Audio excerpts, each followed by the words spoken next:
And I'm gonna remix it a little bit for you because you've been able to interface with different companies and see the different ideas and some of the ways in which they've been able to deploy it, either successfully or not. What are some of the trends that you've been able to see with these projects that have not been able to come to the fruition in which they've been able to communicate that's been in the, we'll just say the crypto space or digital asset space? I gotta admit, man, that's a tough question.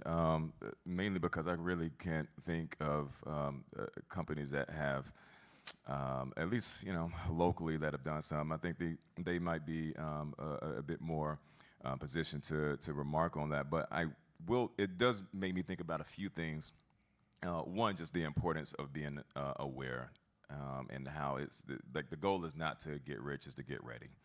Whoa, And whoa, whoa, whoa, whoa, Yeah, whoa. yeah, Say that's a that bar. one That's a bar. That's a bar. more Let that time, breathe. sir. Let that breathe. Let that breathe. Let that breathe. Let that the, breathe. the goal is not to get rich, it is to get ready. And if money is the motivator, you're probably going to make a decision. You're probably going to compromise somewhere, and you will expose yourself. So, funny enough, and I really do worry about the implications of not just the rise of crypto, but also the rise of AI and Gen AI, and how somebody can call you, mimic my voice, tell you that I am in San Juan, Puerto Rico, and I've been arrested, and they're saying they need this because they've looked up my location because I probably posted that I was somewhere in Facebook.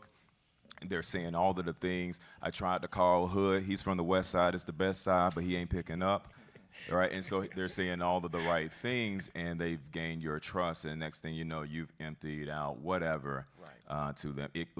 And it can happen to anyone. This is the. I literally, there was a concert. It was Pink Beard, our homeboy Sebastian. Yeah. He's a great artist, by the way. Like, I highly encourage you to look him up. He is reclaiming black country. I love it. And I wasn't going to go to the concert. And, I had work and all of that stuff. I was like, you know what? Like, I need to get out of the office. And so I'm on, like, the Facebook post or whatever. And somebody's like, oh, I got some tickets. And I'm like, oh, all right, cool. Like, how much? It was like $70 for 2 tickets or whatever. Right. And I'm like, man, I really want to go. Let me go ahead. I'll shoot it to you. I'm not even thinking about it, right? I got them joints back. I was like, Is this Teletubby ticket? Are these SpongeBob I was like, tickets? right. Silence. Didn't even give me like the thought bubbles, like.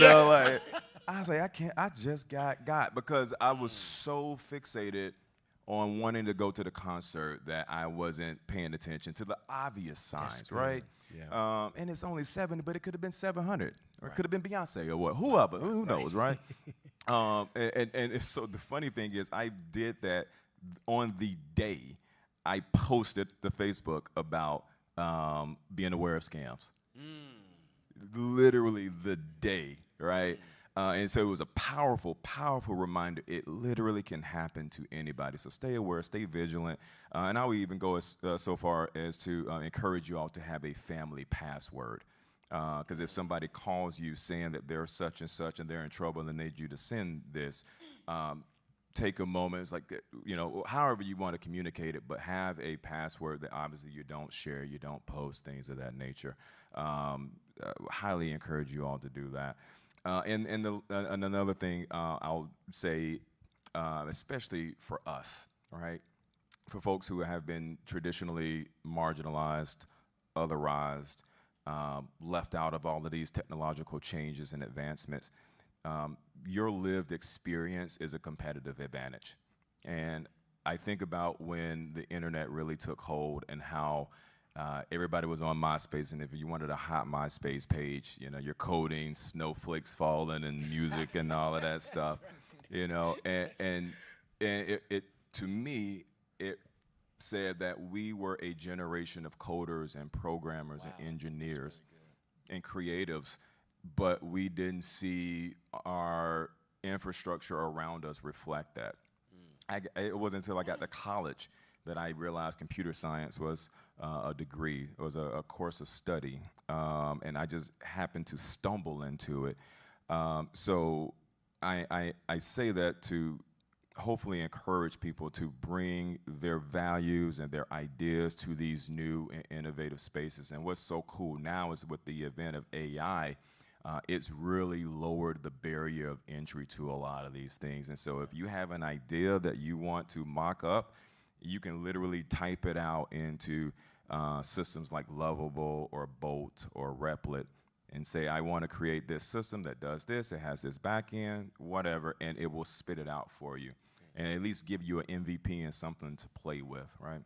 So I know it kind of steers away from cryptocurrency, but again, like we're just at the beginning stages of it, and I don't think the applications and the impact of it we're nowhere near fully realizing the potential. Now that's excellent feedback because we all have to protect ourselves. And as we all know, Web 1, Web 2, Web 3, there is more interaction that's happening over the internet. And so without this hand-to-hand exchange, right, we have to make sure that we can learn from other folks' experiences and blind spots to make sure that we protect ourselves. So that's really good feedback.